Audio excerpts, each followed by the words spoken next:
మతం పేరిట దేశాన్ని విచ్ఛిన్నం చేస్తున్న బీజేపీకి, ప్రాంతం పేరిట దోపిడీకి పాల్పడిన బీఆర్ఎస్ పార్టీకి పార్లమెంటు ఎన్నికల్లో తగిన గుణపాఠం చెప్పాలని టీపీసీసీ సీనియర్ అధికార ప్రతినిధి కడక మృత్యుంజయం ప్రజలను కోరారు. ప్రజాస్వామ్య పరిరక్షణ కోసం కాంగ్రెస్ పార్టీ అభ్యర్థులను గెలిపించాలని విజ్ఞప్తి చేశారు. శుక్రవారం ఉదయం గోదావరికని ప్రెస్ క్లబ్లో ఏర్పాటు చేసిన మీడియా సమావేశంలో మృత్యుంజయం మాట్లాడుతూ బడా పారిశ్రామికవేత్తలకు, రుణాల ఎగవేతదారులకు లాభం జరిగిందే తప్ప గడిచిన 10 ఏళ్ల మోడీ పాలనలో ప్రజలకు ఒరిగిందేమీ లేదని ఆరోపించారు. దేశంలో సంక్షేమం పూర్తిగా కుంటుపడుతుందని, పేద ప్రజల ఆకాంక్షలు ఏమాత్రం నెరవేరలేదని విమర్శించారు. మతం పేరిట దేశాన్ని 2 వర్గాలుగా చీల్చే కుట్ర చేస్తున్న బీజేపీ పట్ల ప్రతి ఒక్కరూ అప్రమత్తంగా వ్యవహరించాల్సిన అవసరం ఉందని సూచించారు. గరీబీ హటావో నినాదంతో కాంగ్రెస్ పనిచేస్తే గరీబోంకో హటావో నినాదంతో బీజేపీ పనిచేస్తుందని మండిపడ్డారు. దేశం కోసం ప్రాణత్యాగం చేసిన చరిత్ర కాంగ్రెస్ పార్టీది అయితే అధికారం కోసం దేశాన్ని విచ్ఛిన్నం చేస్తున్న చరిత్ర బీజేపీదని దుయ్యబట్టారు. రాష్ట్రం విషయానికి వస్తే తెలంగాణ వాదం పేరిట లాభపడ్డది కేవలం కేసీఆర్ కుటుంబం మాత్రమేనని ఆరోపించారు. పాతాళం నుండి ఆకాశం వరకు బీఆర్ఎస్ నాయకులు అనేక కుంభకోణాలకు పాల్పడ్డారని విమర్శించారు. 10 ఏళ్లు అధికారంలో ఉండి తెలంగాణ అమరవీరుల కుటుంబాలను పట్టించుకొని కేసీఆర్కు తెలంగాణ పేరును ఉచ్చరించే అర్హత కూడా లేదని సూచించారు. ప్రత్యేక పరిస్థితుల్లో జరుగుతున్న ఈ ఎన్నికల్లో ప్రతి ఒక్కరూ ఆలోచించి కాంగ్రెస్ అభ్యర్థులను భారీ మెజారిటీతో గెలిపించాలని విజ్ఞప్తి చేశారు. గత 10 సంవత్సరాల అధికారంలో ఉన్నటువంటి మోడీ గారు ఇప్పుడు కూడా ఇంకా కొన్ని వాగ్దానాలు చేస్తూ ఉన్నారు. మేము అధికారానికి వస్తే మేము అది చేస్తాం, ఇది చేస్తాం, ఇంకేదో రోడ్లు వస్తాం, ఇంకేదో అది చేస్తాం, లేకుంటే ఏదో ప్రాజెక్ట్ కడతాం, సంథింగ్ ఏదో. 10 సంవత్సరాల అధికారం ఉండి చేయలేనటువంటి పనులు ఇప్పుడు 10 సంవత్సరాల తర్వాత మీరు ఏం చేస్తారని చెప్పి నేను అడుగుతాం. మీకు ఇంత అవకాశం ఇచ్చింది కదా అప్పుడు దేశ ప్రజానీకం. 10 సంవత్సరాలలో మీరు ఎందుకు చేయలేకపోయారు, ఇప్పుడు చేస్తామని చెప్పడానికి కారణం ఏంటి? అసలు ఇవన్నీ కార్యక్రమాలు కాదు.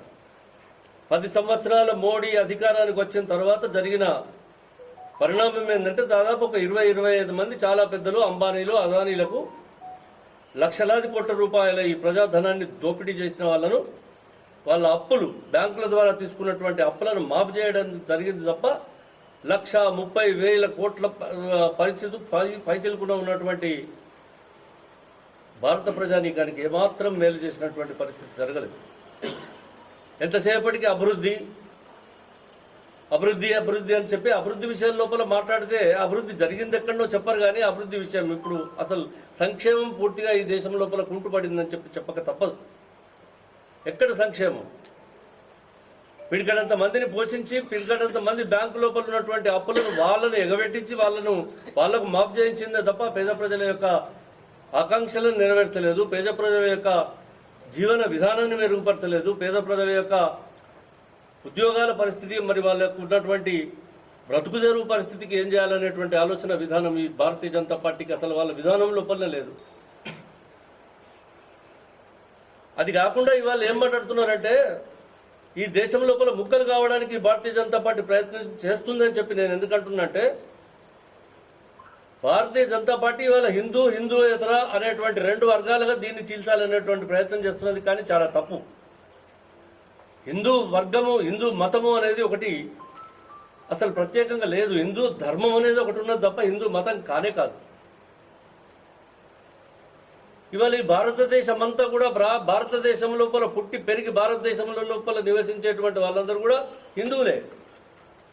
నేను నిన్న జగిత్యాల లోపల ఒక సందర్భం లోపల సలావుద్దీన్ ఓవైసీ మాట్లాడుతున్నటువంటి కొన్ని మాటలను నేను అక్కడ ఆయన జనగణమన చదివి కొన్ని మాటలు మాట్లాడిన వినిపించిన. ఆ తర్వాత ఆయన జై హింద్ అన్నాడు. నేను అడిగిన అక్కడ విలేకరులను, నేను జై హింద్ అంటే మరి ఈయన ముస్లిమా హిందువా?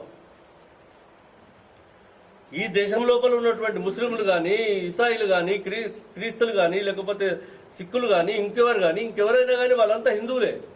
కానీ హిందూ అంటే ఇప్పుడు హిందూ మతము, హిందూ వాదం అనే దాంట్లో ఈ మోడీను ఆయన అమిత్ షాలు ఇద్దరు చొరబడి వాళ్ళు అసలు దురాక్రమణ చేసి హిందూ మతాన్ని దురాక్రమణ చేసేటువంటి, హిందూ విధాన్ని దురాక్రమణ చేసేటువంటి విధం లోపల వాళ్ళు దీంట్లోపల చొర్రి ఈ దేశ ప్రజల లోపల 2 వర్గాలను సృష్టించేటువంటి దుర్మార్గమైనటువంటి ప్రక్రియ ఏదైతే జరుగుతూ ఉన్నదో ఈరోజు మరి భారతదేశ ప్రజానీకం, మరి ముఖ్యంగా తెలంగాణ కావచ్చు, రామగుండం పెద్దపల్లి నియోజకవర్గానికి సంబంధించినటువంటి ఓటర్లు కావచ్చు, అందులోపల భాగస్వాములై ఈ దురాక్రమణ జరిపి ఈ దేశాన్ని ముక్కలు చేయాలని, మతపరంగా ముక్కలు చేయాలని చూస్తున్నటువంటి మోడీ ప్రభుత్వం రాకుండా చూడవలసినటువంటి బాధ్యత ఈరోజు తీసుకోవాల్సినటువంటి అవసరం ఉంది. ఇక్కడ కాదు, అక్కడ కాదు, తిహార్ జైల్లో. ఇదంతా కూడా గొప్ప ముచ్చట్న వాళ్ళ కుటుంబానికి సంబంధించి చాలా గొప్ప విషయం. ఎందుకంటే ఇక్కడ అక్కడ కాదు, మరి ఏ విషయం లోపల జైలుకు పోయిన, ఏదన్నా ఉద్యమంలో పోయినరా లేకపోతే ఇంకోటి పోయినరా అంటే ఉద్యమానికి దానికి వాళ్ళకి సంబంధం లేదు. సారా మామలా, సారా దందా విషయంలో ఇవాళ కేసీఆర్ కూతురు ఇక్కడి నుంచి నేనేదో నాయకురాలని ఇక్కడ మొత్తం వెలగబెడతాను వచ్చినటువంటి నా బొకాసన పికాసన ఏదో బొగ్గుగాని కానీ బొకాస, ఈ బొగ్గును కూడా బొక్కలు చేసేసి బొక్కుదామని చెప్పి వచ్చినటువంటి వ్యక్తులు వీళ్ళు. ఇక్కడ తీసుకొచ్చి బొగ్గును ఆమెను పెట్టిరు, పెడితే ఆమె జైలుకు పోయింది. ఏం చేసిందని చెప్పి మీరు గత 10 సంవత్సరాలుగా ఈ రాష్ట్రాన్ని ఎలుకున్నారు. ఏరిన తర్వాత ఏం చేసినటువంటి కార్యక్రమాలని, అంతకుముందు భారత స్వాతంత్రం తర్వాత వచ్చినటువంటి ఇక్కడ ఎన్టీపీసీ విషయం లోపల కాకా చేసినటువంటి ప్రయత్నానికంటే మించినటువంటి ప్రయత్నం ఎవడన్నా చేసినా? సింగరేణి కాలనీస్ ఎక్స్పాన్షన్ విషయం లోపల కాంగ్రెస్ పార్టీ తీసుకున్నటువంటి, ప్రభుత్వాలు తీసుకున్నటువంటి నిర్ణయాల కంటే ఇంకా గొప్ప నిర్ణయాలు ఏమన్నా అటు మన వీళ్ళెవరు, మన మోదీ ప్రభుత్వం కానీ టీఆర్ఎస్ ప్రభుత్వం కానీ చేసిందా? మనకు వచ్చేటువంటి ఉద్యోగాల విషయం లోపల, మనకు వచ్చేటువంటి నిధులు ఇవాళ గ్రామ పంచాయతీలకు మొన్న మన ప్రభుత్వం వచ్చేదాకా కూడా అసలు నిధులు ఇచ్చేటువంటి పరిస్థితి లేదు.